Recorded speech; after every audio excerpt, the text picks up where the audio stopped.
Hello everyone again, and as you can see, this is the space pod, the 3Z axis space pod print, and in this video I'm going to talk about how to give like a rust, not really a rust, but a weathering chipping effect. There's lots of chipping tutorials online. Just focus it there. And there's lots of stuff you can buy. So you can buy like weathering sets. So here's a Revell weathering set, and that's $9.99, and it's got some cool colors. So I'm just gonna use that later. But for now, with this pod, what I've done is that I've sprayed it black to start with some black primer, and that's here, luckily. So I remember to tell you the name. So the black primer is acrylic polyurethane surface primer, and it's Vallejo. So that's black. Then I've put chrome on it. Again, Vallejo chrome sprayed with an airbrush. So the black and the chrome was sprayed with an airbrush. Then after that, I sprayed it yellow. I didn't have any Vallejo metally yellow, so I had the Tamiya spray. So it's like an orangey yellow. It's a nice color. I'm going to experiment with other colors with this pod as well, different versions of this pod. I'll just show you the whole lot. So I'll stand the pod up like that, and then I'll put the camera on autofocus, and as you can see, that's the whole pod. And what I'd like to add is, when, like other YouTube videos you might have seen if you've searched for chipping using salt, before putting this yellowy surface on, I put some water where I wanted the chipping to be, and then salt. So you can see this lovely salt stuff, and then that's just rock salt. So I've scrunched it up into different sizes to give it variety. I'm just gonna. It's really annoying, this camera. It's a nice camera, webcam, but it really doesn't. It doesn't autofocus for toffee. So anyway, and now there's a lovely toothbrush, and all I do is I start to scrub it. And of course, you have to wait for the paint to dry. Yeah. So let's start to scrub away.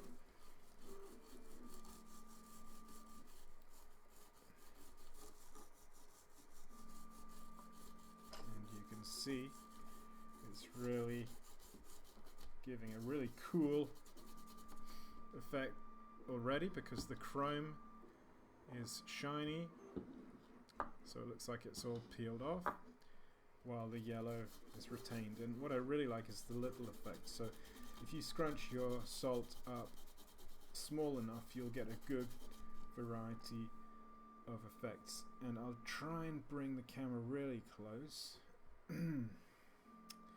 Just try and focus it. Excuse my focusing adventures.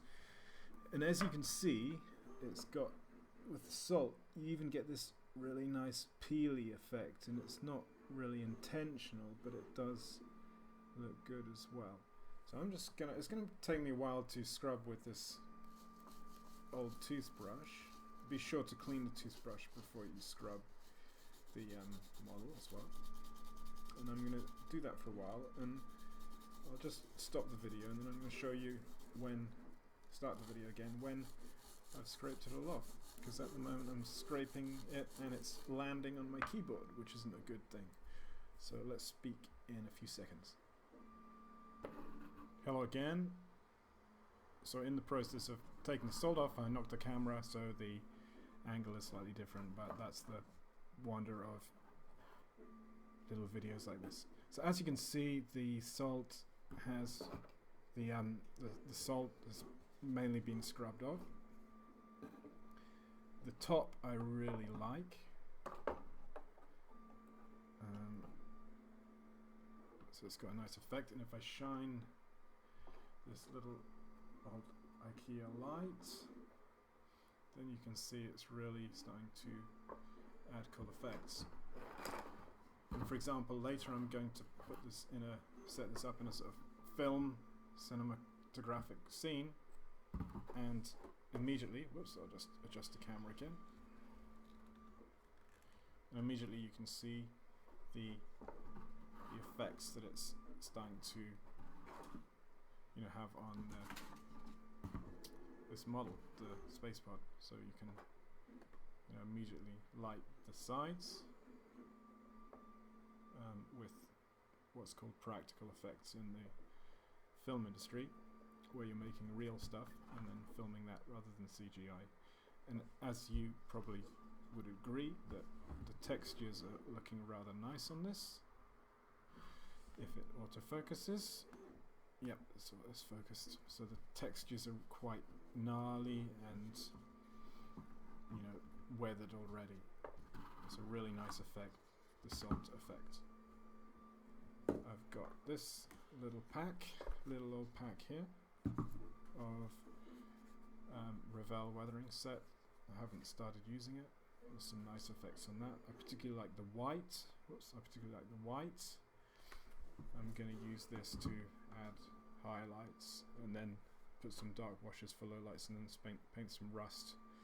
And it should look like something that's been outside, perhaps something, and particularly I want something that looks like it's been outside in sort of a icy desert landscape, but sort of in the north, you know, like a desert Arctic dry climate with bit of rust, but sort of white, you know, dusty, that kind of thing.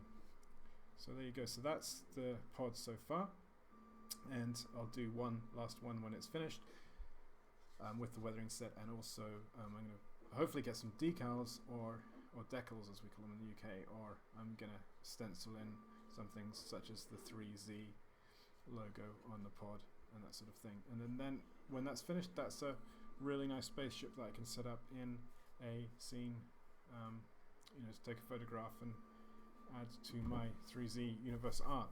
So thanks very much, and speak soon. Bye for now. Comments and questions are really fine, and I'll get back to you as soon as possible. Have a good one. Bye.